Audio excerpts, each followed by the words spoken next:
这一刻，叶晨心中不禁有些激动。他问冯子栋：“您父母是怎么绕过破青会的监控跟您联系的？”冯子栋解释道：“据我父亲说，他在虎贲营时，虽然资质只是最差的一档，但他却因为会为人处事，深得虎贲营教头的信任。再加上他在虎贲营的10年时间里，与我母亲又生下1儿1女，所以在破青会眼里，整体稳定性就更强了不少。后来破青会将他们派遣到了中东萨乌迪，明面上是在萨乌迪经营中餐厅的夫妻，实际是破青会安插在萨乌迪负责监视萨乌迪皇室以及其他势力的暗哨。一旦破青会有命令，他们就必须立刻执行。”叶晨惊呼道：“在虎贲营还能生孩子？”“对。”冯子栋点点头道：“这是我父亲自己悟出来的，能够麻痹破青会高层的方式。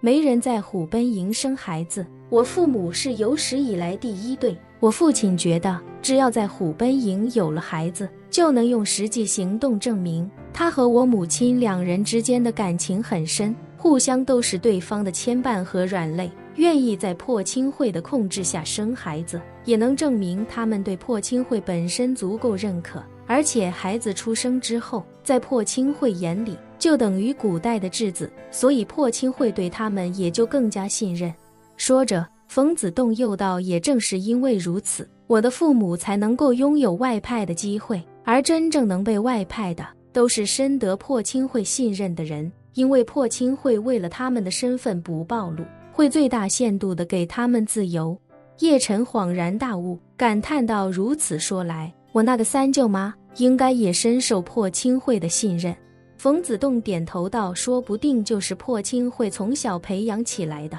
我那2个没见过面的弟弟妹妹，就一直被破青会隔离培养。”叶晨问：“什么是隔离培养？”冯子栋解释道：“就是把孩子与父母隔离开来，父母外派，孩子留在破青会培养至成年。不过破青会也可能会早早把孩子送到世俗里包装身份，以备不时之需。”说到这，冯子栋问叶晨：“你说你三舅妈是破青会的人，她和你三舅是怎么认识的？”“大学同学吧。”叶晨道：“好像是我三舅的学妹。”冯子栋点了点头道：“那很可能为了搞定你三舅，破青会同时在你三舅身边安排了10几个不同身份、不同背景甚至不同种族的女孩，你三舅看上哪个是哪个，这种事他们做得出来。”叶晨微微一愣，但很快恢复如常。乍一听，冯子栋说的这种可能好像兴师动众，但实际上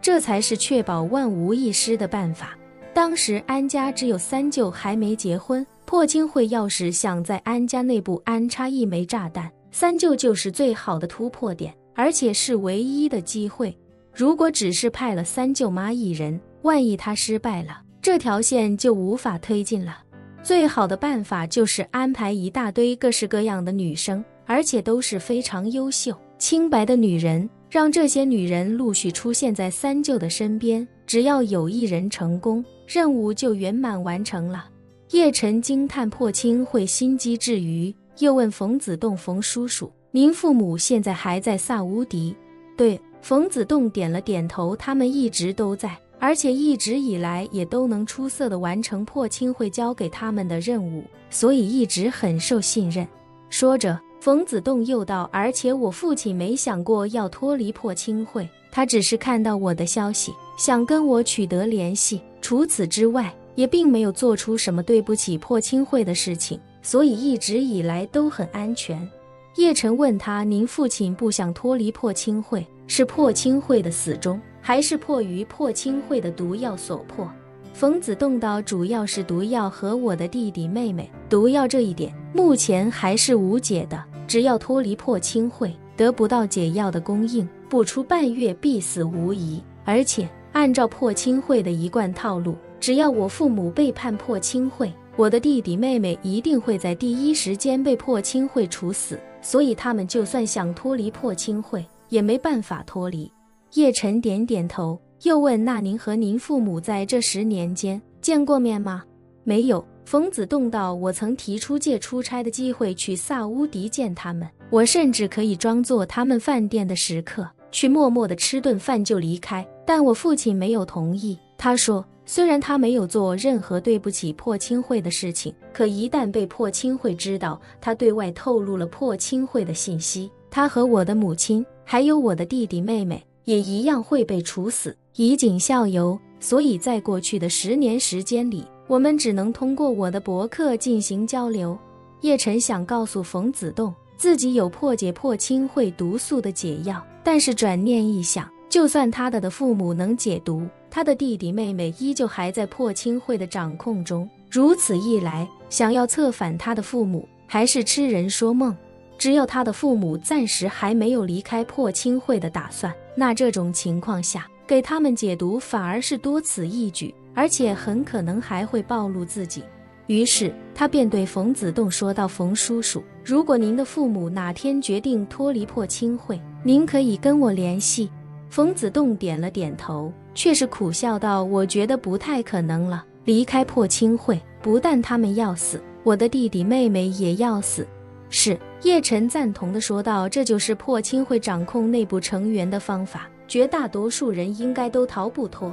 不过凡事或许都有特例，如果他们想脱离，我可能帮不到您的弟弟妹妹，但能帮到他们。冯子栋微微一惊，他想问清楚叶晨为什么有把握能帮到父母，但仔细一想，这种事自己也不适合开口询问，于是他便冲着叶晨抱了抱拳，道，我记下了，谢谢。叶晨又问，您的父母还跟您说起过什么关于破青会的情况吗？冯子栋想了想，忽然开口道，对了，他前些天跟我说起过，有一个能让他们一家4口脱离破青会，恢复自由身的机会。叶晨皱眉问道，什么机会？冯子栋说，好像是要找到一个女孩的线索，无论是死士还是萧其卫，亦或者是虎贲营出来的暗境高手，只要找到那个女孩，就能够全家恢复自由身。叶晨听闻这话，瞬间想到了在北欧偶然间救下的林婉儿，他立刻问道，什么女孩？有相关线索吗？冯子栋道，我父亲没有说得很清楚，他只说那女孩是破青会英主点名要的人，抓住她可领破青会首功。说到这，冯子栋又道，哦对了，我父亲还说那女孩有一枚戒指，谁若能将那枚戒指找到，同样可领首功。叶晨故意问他，偌大的破青会连一个女孩子都抓不到。冯子栋如实道，我父亲说前段时间有人险些在北欧抓到他，只是被他逃了。本期视频结束，欢迎订阅我的频道，这样就不会错过精彩内容。